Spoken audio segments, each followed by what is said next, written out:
வணக்கம் மக்களே. நம்ம சேனல்ல தொடர்ந்து ரிவ்யூஸ் தாங்க பார்த்துக்கிட்டு இருக்கோம். அந்த வகையில இப்ப மாறன் கதையில பிப்ரவரி 19 என்ன நடக்க போகுது அப்படிங்கிறத பத்தி இந்த வீடியோல பார்க்க போறோம். ஸோ மறக்காம இந்த வீடியோக்கு லைக் பண்ணிக்கோங்க. நம்ம சேனலையும் சப்ஸ்கிரைப் பண்ணிட்டு பக்கத்துல உள்ள பெல் ஐக்கானையும் கிளிக் பண்ணி ஆல்னு செட் பண்ணிக்கோங்க. அப்பதாங்க அடுத்த வீடியோஸ் போடும் பொழுது உங்களுக்கு நோட்டிஃபிகேஷன் வரும். என்ன நடக்குதுன்னா, நம்ம வீரா ரொம்ப பதட்டமா வெளியில நின்னுகிட்டு இருக்காங்க. கார்த்தி அங்கேருந்து வந்துட்டு வீரா ஜட்ஜையா இப்ப வந்துட்டு தீர்ப்பு சொல்ல போறாரு. இவ்வளவு நேரம் வாதாடிட்டு என்ன வீரா வெளியில நிக்கிற? வீரா சொல்றாங்க, இல்ல கார்த்தி, எனக்கு கொஞ்சம் பயமா இருக்கு. ஜட்ஜையா தீர்ப்பு சொல்லட்டும், அதுக்கப்புறம் நான் வரேன். இதை கேட்டதோட கார்த்தி சொல்றாரு, என்ன வீரா இவ்வளவு நேரம் தைரியமா வாதாடிட்டு இப்ப என்ன இப்படி சொல்ற? அப்ப வீரா சொல்றாங்க, இல்ல கார்த்திக், நீ போ, நான் வரேன் அப்படின்னு சொன்னதோட கார்த்தி சொல்றாரு, வீரா கவலைப்படாத, மாறனுக்கு தண்டனை கிடைக்காது. நீ எல்லாத்தையும் சரியாதான் பேசியிருக்க அப்படின்னு சொல்லிட்டு கார்த்தி கோர்ட்டுக்குள்ள போறாரு. வீரா வந்துட்டு பயந்துட்டு வெளியில நிக்கிறாங்க. அப்ப ராமச்சந்திரனும் வள்ளியும்.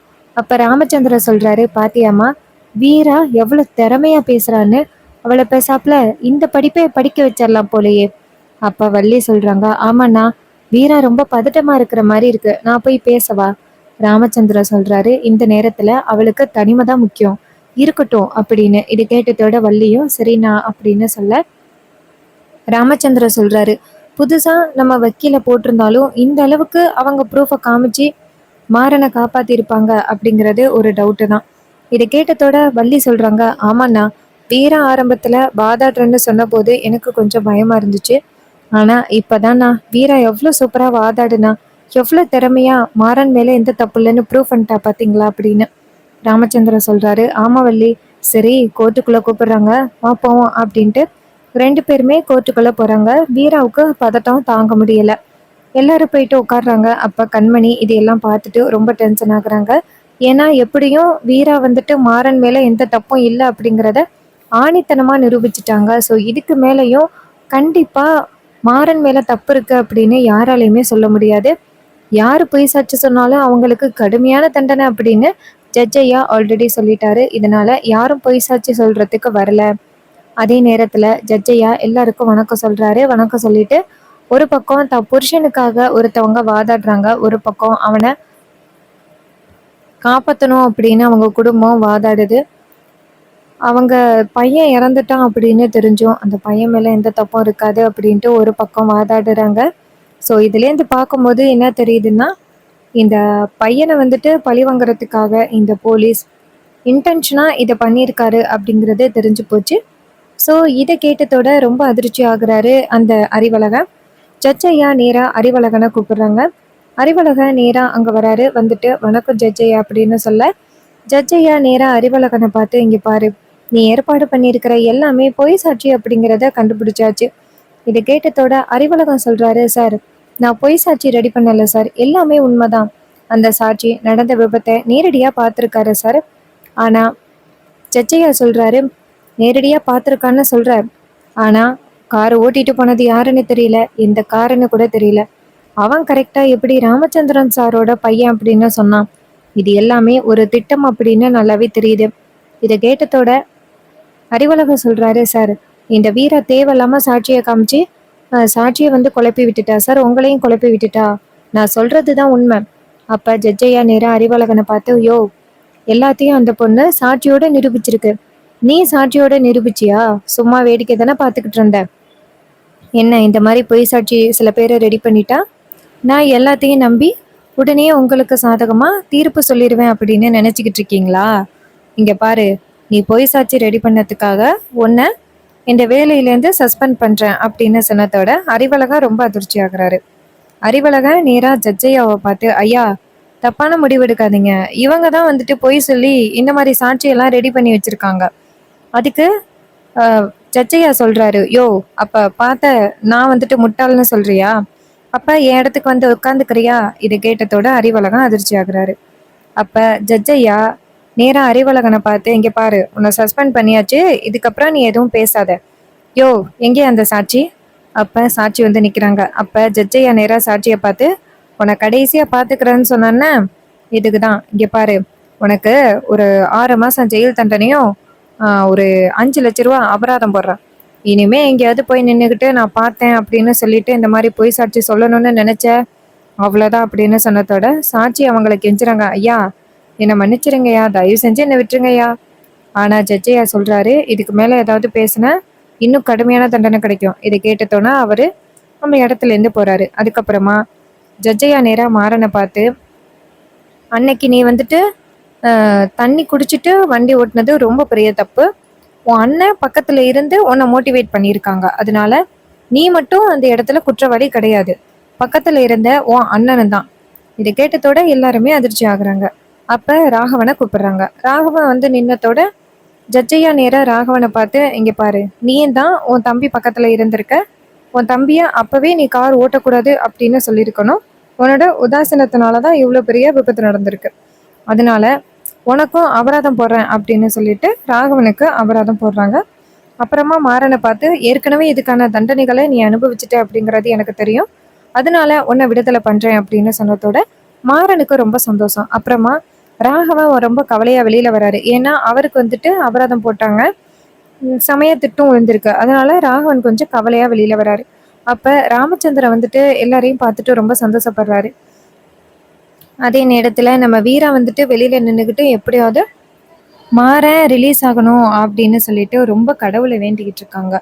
எப்படியாவது ரிலீஸ் ஆகிடணும் அப்படின்னு சொல்லி வேண்டிக்கிட்டு இருக்கும் பொழுது நம்ம மாறன் பின்னாடியில இருந்து நின்றுக்கிட்டு, வீரா ரிலீஸ் ஆகிட்டேன் அப்படின்னு சொன்னதோட நம்ம வீரா திரும்பி பார்க்குறாங்க. பார்த்தா மாறன் நிற்கிறாரு. அப்போ வீரா ஓடி போய் மாறனை ஹக் பண்ணுறாங்க. ஹக் பண்ணி, இனி விடுதலை ஆகிட்டியா அப்படின்னு சொல்ல மாறன் சொல்கிறாரு, அந்த அறிவழக போலீஸுக்கு செம்மையா ஜட்ஜையா ரிவீட்டு கொடுத்தாரு. ஆடி போய் நிற்கிறான் அவன்.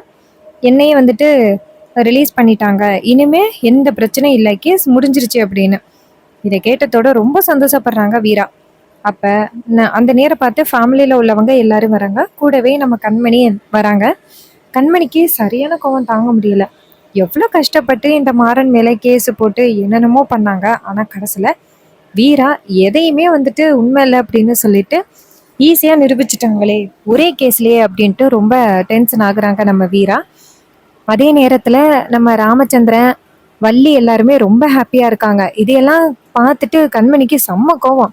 சே, இவ்வளோ சுலபமாக அவள் ரிலீஸ் ஆகிட்டாளே அப்படின்ட்டு செம்ம கோவப்படுறாங்க. அதே நேரத்தில் நம்ம வீரா நேரா மாறனை பார்த்து, இனிமே எந்த பிரச்சனையும் இல்லை அப்படின்னு சொல்ல மாற சொல்றாரு.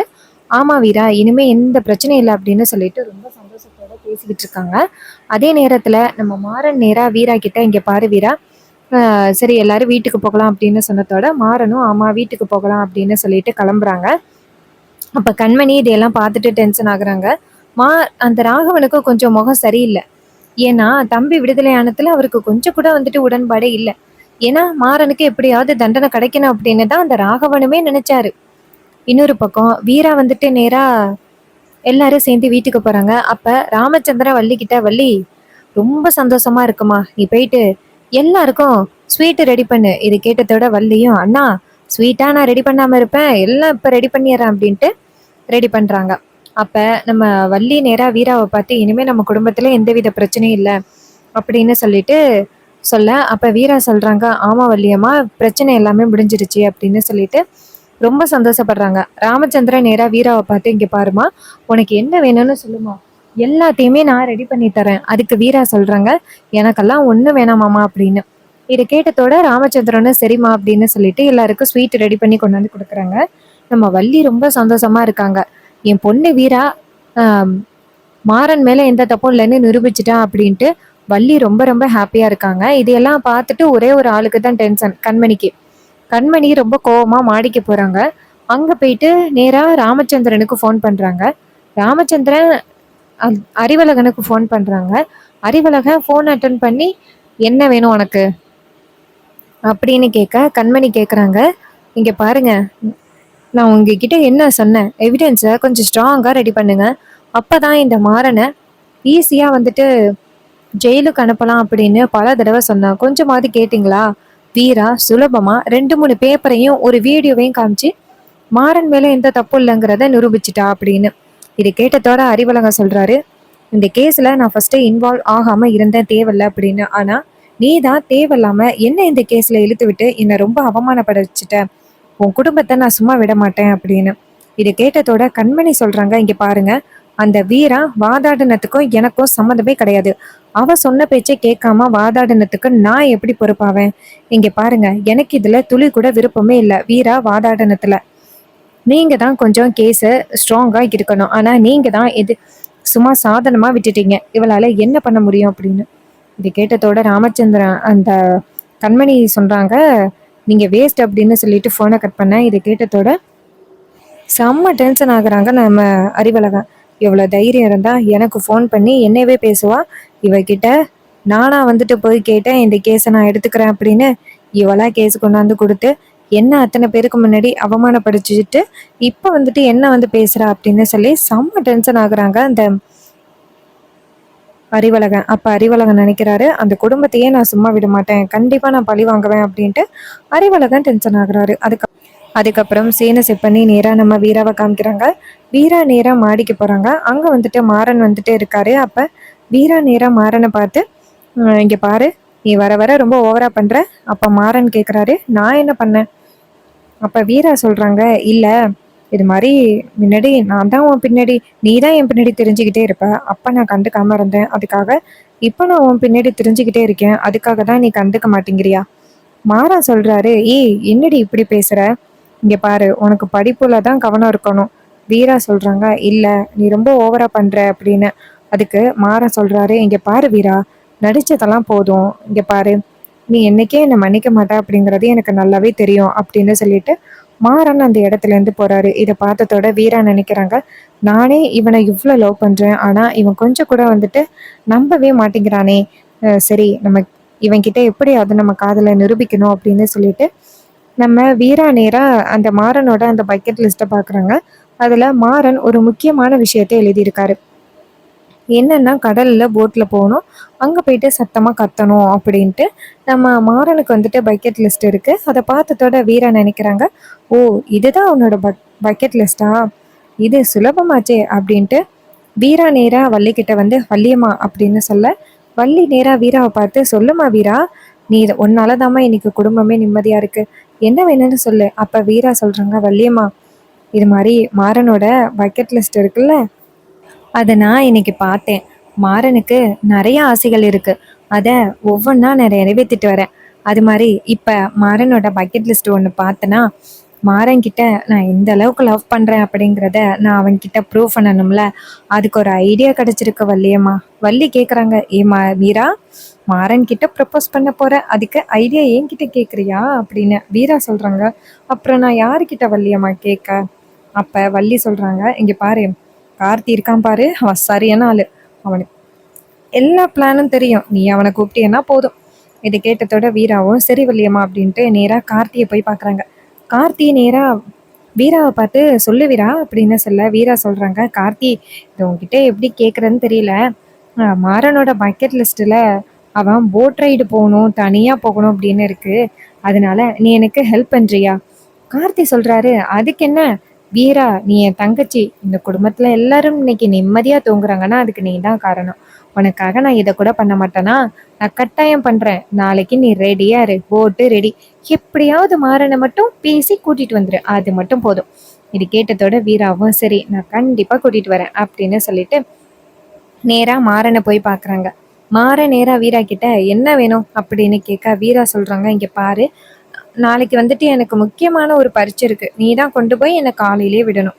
அதுக்கு மாறன் சொல்கிறாரு, அவ்வளோதானே, நான் கூட்டிகிட்டு போகிறேன். அப்போ வீரா நினைக்கிறாங்க, பரீட்சைன்னு சொன்னால் மட்டும்தான் உடனே சரின்னு சொல்கிற, இல்லைன்னா வேற ஏதாவது மறுப்பு தெரிவிச்சிருப்ப அப்படின்ட்டு வீரா நினைக்கிறாங்க. அதுக்கப்புறம் வீரா மறுநாள் என்னெல்லாம் சர்ப்ரைஸ் நம்ம மாறனுக்கு கொடுக்கணுமோ அது எல்லாத்தையும் வந்துட்டு ரெடி பண்ணிட்டாங்க கார்த்தியை வச்சு. அப்புறமா வீரா நேராக காலையில் கிளம்புனத்தோட ராமச்சந்திரன் கேட்குறாரு, அம்மாடி வீரா, இன்னைக்கு பரீட்சையாம்ல வள்ளி சொன்னா. அதுக்கு வீரா சொல்கிறாங்க, ஆமாம் மாமா, ரொம்ப முக்கியமான பரீட்சை, பாஸா பெயிலா அப்படிங்கிறது வந்த பிறகு தான் தெரியும். அப்போ ராமச்சந்திரன் சொல்கிறாரு, இங்கே பாரு வீரா, நீ கண்டிப்பாக தொட்ட காரியம் எல்லாத்தையும் ஜெயிச்சிருவ, நீ கவலைப்படாத. இது கேட்டதோட வீராவும் சரிங்க மாமா அப்படின்னு சொல்லிட்டு நேராக மாறனை பார்த்து சரிவா போகலாம் அப்படின்னு சொல்ல, மாறனும் சரி போகலாம் அப்படின்னு சொல்லிட்டு கிளம்புறாங்க. அப்போ நம்ம வள்ளி அங்கேருந்து வந்துட்டு ராமச்சந்திரன்ட்ட, அண்ணா, அவ பொய் சொல்லிட்டு போறா. ராமச்சந்திரன் கேட்குறாரு, என்ன, ஏன் மருமக என்கிட்ட போய் சொல்கிறாளா? அப்போ வள்ளி சொல்கிறாங்க, ஆமாண்ணா, வீரா மாறனுக்கு இன்னைக்கு ப்ரப்போஸ் பண்ண போறா. அப்ப கண்மணி கேக்குறாங்க, என்ன ப்ரப்போஸா? இது என்ன கூத்தா இருக்கு? அதான் 2 பேருக்கும் கல்யாணம் ஆகிருச்சுல்ல, இப்ப என்ன ப்ரப்போஸ்? அப்ப வள்ளி சொல்றாங்க, இதெல்லாம் காதலிக்கிறவங்களுக்கு மட்டும்தான் தெரியும், சும்மா நடிக்கிறவங்களுக்கெல்லாம் ஒன்றும் தெரியாது. இது கேட்டதோட கண்மணி கேக்குறாங்க, என்ன சொன்னீங்க? வள்ளி சொல்றாங்க, இல்ல கண்மணி, வீரா வந்துட்டு மாறனை ஒரு கட்டாயமா தானே கல்யாணம் பண்ணிக்கிட்டா. அவங்க மனசுக்குள்ள காதல்லாம் எதுவும் இல்லை, ஆனா நீங்க 2 பேரும் லவ் பண்ணி தானே கல்யாணம் பண்ணிக்கிட்டீங்க.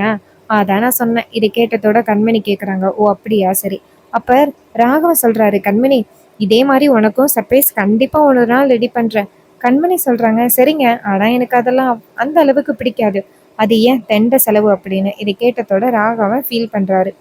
அப்ப வள்ளி நேரா ராகவன்ட்ட, டேய் அதெல்லாம் உண்மையா காதலிக்கிறவங்களுக்கு மட்டும்தான்டா அதோட ஃபீலிங்ஸ் எல்லாம் தெரியும் அப்படின்னு சொன்னதோட கண்மணி முறைச்சிக்கிட்டே அந்த இடத்துல இருந்து போறாங்க. இவனுக்கு சர்ப்ரைஸ் மட்டும்தான் ஒரு கேடு அப்படின்ட்டு. இன்னொரு பக்கம் வீரா நேரா மாறனை பார்த்து, இங்க பாரு அப்படியே இந்த பக்கமா போ. அப்ப மாறன் கேக்குறாரு, ஏய் காலேஜ் இந்த பக்கம் இருக்குடி, நீ என்ன இந்த பக்கம் போக சொல்ற? அப்ப வீரா சொல்றாங்க, இப்ப போறியா இல்லையா? உடனே மாறணும், சரி போய் தொலைறேன், அப்புறம் கேட்கலைன்னா அப்புறம் நீ என்ன படுத்தி எடுத்துருவ. இது கேட்டதோட வீராவும் சரி போ அப்படின்னு சொன்னதோட பைக் நேரா போகுது. அதுக்கப்புறம் ஒரு பெரிய பீச் மாதிரி வருது. அப்ப வீரா பைக்கை நிப்பாட்ட சொல்றாங்க. மாறன் கேக்குறாரு, என்னடி பறிச்சுன்னு சொல்லிட்டு பீச்ல பைக்கை நிப்பாட்ட சொல்ற? வீரா சொல்றாங்க, அதெல்லாம் இருக்கு வா அப்படின்னு சொல்லிட்டு நேரா அங்க ஒரு போட் இருக்கு. அப்ப வீரா நேரா மாறனை பார்த்து, இங்க பாரு கண்ணை முடிக்க அப்படின்னு சொல்ல, அப்ப மாற சொல்றாரு, ஏய் எதுக்குடி அப்படின்னு. அப்ப வீரா டக்குன்னு கர்ச்சிஃப் எடுத்து மாறனோட கண்ணை கட்டுறாங்க. கண்ணை கட்டிட்டு நேரா ஒரு போட்ல ஏத்துறாங்க. மாறன் கேக்குறாரு, என்னடி நான் உன்னை ரொம்ப டார்ச்சர் பண்றேன் அப்படின்னு எங்கேயும் கொண்டு போய் வச்சு என்னை காலி பண்ண போறியா? வீரா சொல்றாங்க, அதெல்லாம் ஒன்றும் இல்லை வாடா அப்படின்னு சொல்லிட்டு கூட்டிட்டு போறாங்க. ஒரு பெரிய போட்டுக்கு போறாங்க. அங்க போயிட்டு பீச்சுக்கு நடுவுல நம்ம வீரா வந்துட்டு மாறனோட கண்ணை திறக்கிறாங்க. அப்ப மாறன் சுத்தி முத்தி இருக்கிற கடலை பார்த்துட்டு செம்ம ஷாக் ஆகுறாரு. மாறன் கேட்குறாரு, எதுக்கடி இங்க என்ன கூட்டிட்டு வந்த? வீரா சொல்றாங்க, எல்லாம் விஷயமா தான் அப்படின்னு சொல்லிட்டு வீரா அவங்க கையில உள்ள பொக்கையை எடுத்து நேரா மாறன்ட்ட கொடுக்குறாங்க.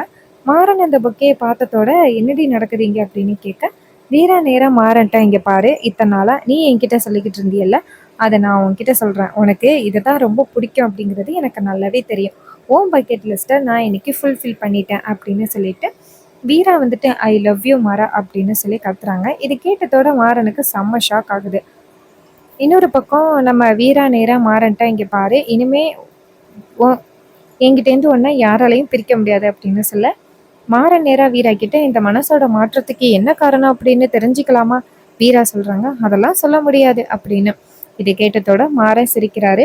ஸோ கண்டிப்பா வீரா இந்த சர்ப்ரைஸை கொடுக்க போறாங்க அப்கமிங் எபிசோட்ல. ஏன்னா ஒரு இன்டர்வியூல வீரா ஷேர் பண்ணியிருந்தாங்க, ஒரு பெரிய கடல் மாதிரி இருக்கு, அந்த கடல்ல மாறனோட பக்கெட் லிஸ்ட் வந்து ஃபுல்ஃபில் பண்ணுவேன், அந்த இடத்துல தான் நான் மாறன் கிட்ட ப்ரொப்போஸ் பண்ணுவேன் அப்படின்ட்டு ஒரு இன்டர்வியூல ஷேர் பண்ணியிருந்தாங்க. ஸோ அதை வச்சு தான் இந்த வீடியோவை நான் ரெடி பண்ணியிருக்கேன். ஸோ இதே மாதிரி இனிமேல் அப்டேட்ஸ் நம்ம சேனலில் நீங்கள் தொடர்ந்து பார்க்கணும் அப்படின்னா மறக்காமல் நம்ம சேனலையும் சப்ஸ்கிரைப் பண்ணிவிட்டு பக்கத்தில் உள்ள பெல் ஐக்கானையும் கிளிக் பண்ணி ஆல்னு செட் பண்ணிக்கோங்க. அப்போ தாங்க அடுத்த வீடியோஸ் போடும் பொழுது உங்களுக்கு நோட்டிஃபிகேஷன் வரும். பார்க்கலாம். தேங்க்ஸ் ஃபார் வாட்சிங்.